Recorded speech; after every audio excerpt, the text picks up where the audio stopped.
2 hommes enlacés et un titre tout sauf anodin. L'apparition de ces affiches un peu partout dans la zone urbaine de Tahiti n'a visiblement pas laissé tout le monde indifférent. On a un bon nombre d'affiches qui ont été enlevées. Alors c'est déjà passé pour d'autres pièces comme les Champions de Paris. J'ai l'impression qu'à chaque fois que c'est un petit peu engagé, certains n'ont pas forcément envie que ce message soit porté, donc enlèvent les affiches. Pour d'autres, plus consensuels, je dirais comme, je sais pas, le dernier, c'était le cercle des illusionnistes. Les affiches sont restées du début jusqu'à la fin. J'ai choisi de mettre le hummus sur mon visage. Maintenant, l'opportunité à avoir le même visage, la même identité. Présenté avec succès dans de nombreux pays, We Love Arabs bénéficie de très bonnes critiques. Rapport de domination entre un chorégraphe et son danseur, entre un Israélien et un Arabe, pas si facile à assumer pour Adi Boutros, lui-même arabe israélien, comme son personnage.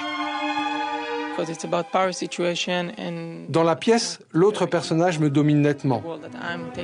Les réactions à ce spectacle ont été très mitigées dans mon entourage. Mais cela a au moins le mérite de mettre le problème sur la table. Que ce conflit soit l'objet d'un spectacle n'est pas courant.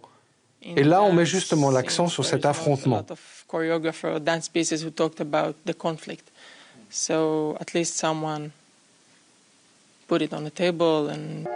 Mais je suis chrétien. Ok, good. Nul besoin d'être un expert sur la situation politique au Moyen-Orient pour suivre ce spectacle qui allie texte en français et séquences dansées. 6 représentations publiques sont programmées au Petit Théâtre. Hillel Kogan, bonsoir. Bonsoir. Vous êtes le chorégraphe et auteur de cette pièce. J'ai envie de dire que c'est presque courageux d'avoir monté ce spectacle dans l'ambiance actuelle. C'est une façon pour vous de transcender un petit peu ce conflit israélo-palestinien. Oui, j'ai voulu amener un message un peu différent de ce qu'on a l'habitude en Israël. La danse normalement traite des thèmes de la beauté, de l'esthétique. C'est plutôt romantique, la danse, plutôt romantique, en général. Oui, là c'est beaucoup plus violent. Oui, c'est violent, c'est politique, c'est sur des thèmes de notre quotidien. Et je voulais que la danse prenne aussi la responsabilité sur ça, et je vois mon rôle là. Alors un message égalitaire avec un personnage quand même qui est dominant dans la pièce. C'est paradoxal, non ? C'est paradoxal peut-être, mais c'est aussi la réalité politique en Israël, parce que les Juifs et les Arabes sont égalitaires face à la loi, par exemple. Et moi et Adi, le danseur arabe qui est avec moi, nous sommes tous les deux égaux, et nous sommes tous les deux citoyens israéliens avec passeport israélien.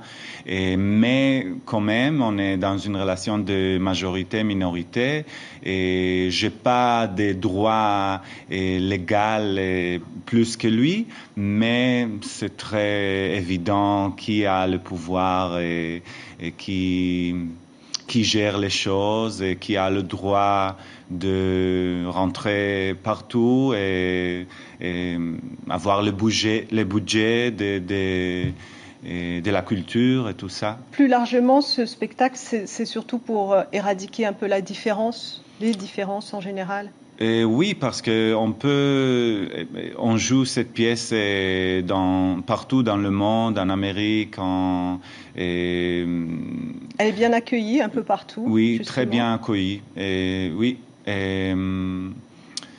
Je pense qu'il y a beaucoup de gens qui s'identifient avec les messages, avec les personnages. Et c'est quand même une histoire entre Israéliens et 2 Israéliens, un Juif et un Arabe, mais c'est une relation symbolique.